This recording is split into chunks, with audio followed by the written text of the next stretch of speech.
My girlfriend ditched me to go clubbing with her friends instead of taking me to the hospital, so I'm leaving my heart in the ER and ditching this relationship. I, 22M, have been with my girlfriend, 22F, for 5 years. We've been together since high school, and until recently, I've always considered her to be my future wife. I even bought a ring and was planning on proposing over the coming months, but now I'm not so sure. Last weekend was my girlfriend's best friend's birthday. She and her friends booked a private lounge at a club, and I didn't go since I wasn't invited. I hate clubbing and things associated with that anyway, so I didn't really care. I was actually looking forward to spending an evening alone and just binging Netflix or something. Well, my girlfriend left around 9 p.m, and I just crashed on the couch and watched some YouTube. Around 11 p.m, I started to feel this distinct stomach pain, sort of like the same pain you experience when someone hits you in the forbidden lower half. It wasn't bad at first, and I just thought my body was playing some tricks on me, but in the span of about 5 minutes, the pain just kept getting worse and worse until I was basically stuck in the fetal position on the couch. Initially, I just thought the pain would go away, but then I took a look under my pants, and it felt like my right marble was starting to swell. The moment I tried to get up and grab my phone to inspect whatever the hell was happening to me, I just collapsed to the floor. That was probably the worst pain I've ever felt in my life. Imagine being pelted in the forbidden zone over and over again. It was like that, constantly. I did manage to crawl to the table next to the couch to get my phone, and I immediately tried calling my girlfriend, but she declined my call. I then texted her that something was wrong and she should come home immediately. The club she went to is like a 5-minute walk from our apartment, so I just put the phone down and started throwing up because of the pain. After throwing up for like a minute, it felt like the pain started to cool down a bit, and I grabbed my phone again, and that's when I saw her response. She just replied with, "What is it?" with the unamused face emoji. I tried calling her again, but as expected, she just declined again. I then texted her that I need to go to the hospital now. She then asked for what, and I just replied with my marbles hurt. I then just dialed emergency services. I explained my situation to the emergency responder, and she asked if there was somebody who could drive me to the hospital, and I stupidly said yes. I thought my girlfriend would be home soon, and she would drive me to the hospital. I felt embarrassed to call an ambulance because my marbles hurt. After I told the emergency responder this, she then told me that she would call me again in 10 minutes to make sure I was being driven to the hospital. I then put down the phone and went back to vomiting on our carpet.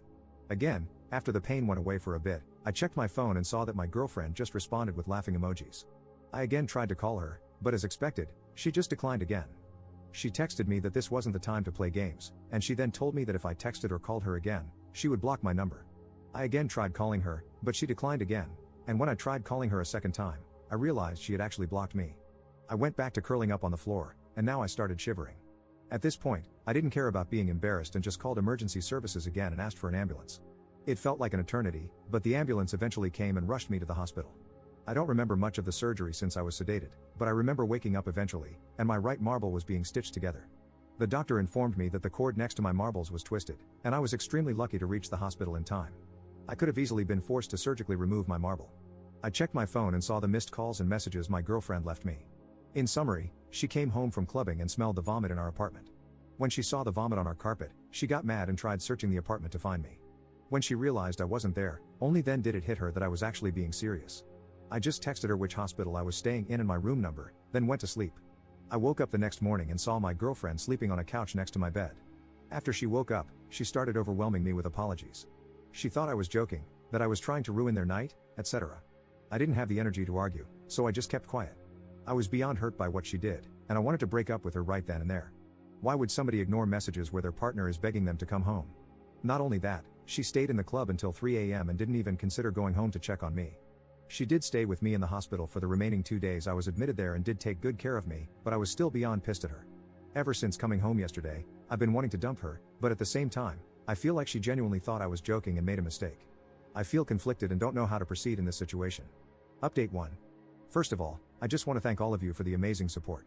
It's been quite overwhelming, to say the least. Before I get into the update, I would like to clear up some misconceptions brewing in the comment section of my last post.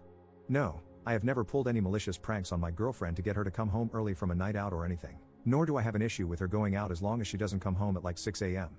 And no, I've never blown up her phone like that while she was out with friends. We usually go out together since we share the same friend groups. Here are mine and her messages from WhatsApp as it happened since people thought I just texted her my marbles hurt or something.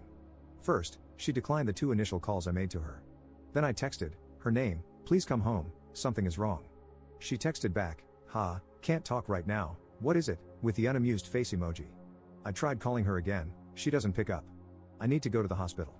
Ha, what? Cue me frantically calling her 2 more times and her still not picking up. My marbles really hurt, please come home now, something is wrong. She sends back 6 laughing face emojis. I tried calling her again twice after calling emergency services. I swear, don't bother me again or I'm blocking you. Let me freaking enjoy my night out. I tried calling her again twice and got blocked. At this point, the pain was too bad to try anything with her anymore, and I just called an ambulance. Her next message after unblocking me at 2 a.m, "Op, why the hell is there vomit in the living room, and where the hell are you? Why is the front door unlocked if you left somewhere?" She then went into a full mental breakdown as she realized I was serious about going to the hospital and sent over 70 messages afterwards. Yes, it was stupid of me to expect her to drive me to the hospital since she was drinking, but again, in that type of pain, you don't think clearly. I think I needed her more for moral support, and I did it out of pure instinct. Not immediately calling an ambulance was also stupid of me. I was in a lot of pain, but stupidly at the time thought that whatever I was going through would eventually calm down, and driving to the hospital would be better than calling an ambulance. Also, in hindsight, being embarrassed about calling an ambulance over my marbles was definitely also really stupid. The amount of mental gymnastics some of you did in my comments to paint me as some sort of dweeb or emotionally needy person for bothering my girlfriend was truly mind-blowing to me. I promise you if my girlfriend was in my position and I ignored her, none of you would be defending me. Now for the update, thank you to all those who wished me a speedy recovery. I'm doing much better now. Not being able to go to work for the next 3 weeks is definitely a bummer though. I work for my dad's construction company, and my job requires lifting a lot of heavy weights. I'm also prohibited from having any bedroom intimacy for the next 2 to 3 weeks as well. I might have also developed some trauma due to the pain, and I randomly get the same sensation again, and I get super anxious until it goes away. As for me and my girlfriend, it's complicated.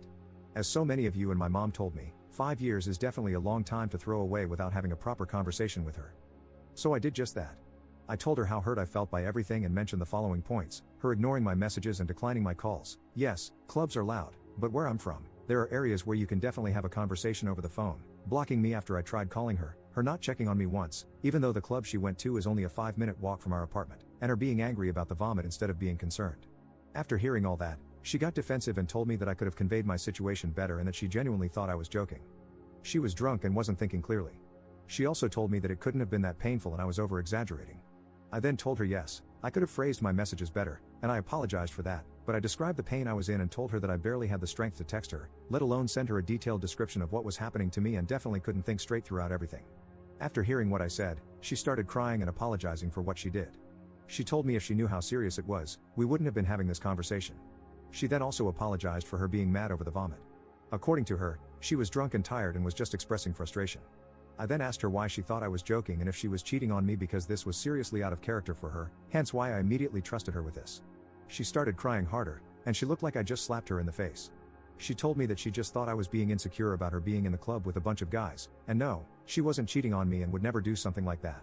We then hugged for a solid 10 minutes after that. The next part was really hard for me, but I told her I need some space to gather my thoughts and told her she needs to stay with her parents for the time being. She immediately started having a mental breakdown and asked if I was breaking up with her. I told her I wasn't sure and needed time to see if I still trusted her after all of this, and what she did was beyond disrespectful. How could I trust someone with my life after they pulled something like this?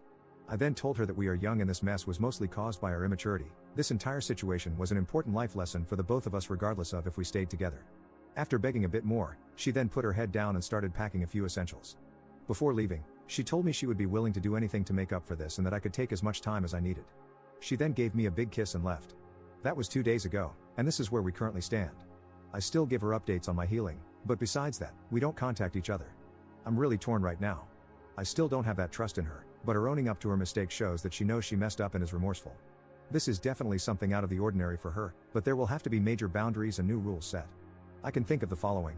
1. If she blocks me again for whatever reason, she's blocking herself from ever seeing me again. 2. Ignoring my messages will not be tolerated anymore. 3. If she goes out alone again, she has to pick up if I call regardless of the situation.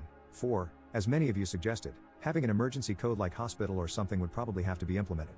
I'm not going to abuse any of these boundaries, but I just want peace of mind knowing that my partner has my best interest at heart even when she is physically not around me, but I don't know. Again, I just want to thank you guys for everything, and this whole experience was definitely an eye-opener for me. Op in the comments. I can't trust her in a situation where I am seriously ill, and that's my biggest concern out of everything. We have been best friends for 12 years, together for 5, and I love her dearly. As it stands now, it's really unlikely that I will get back together with her.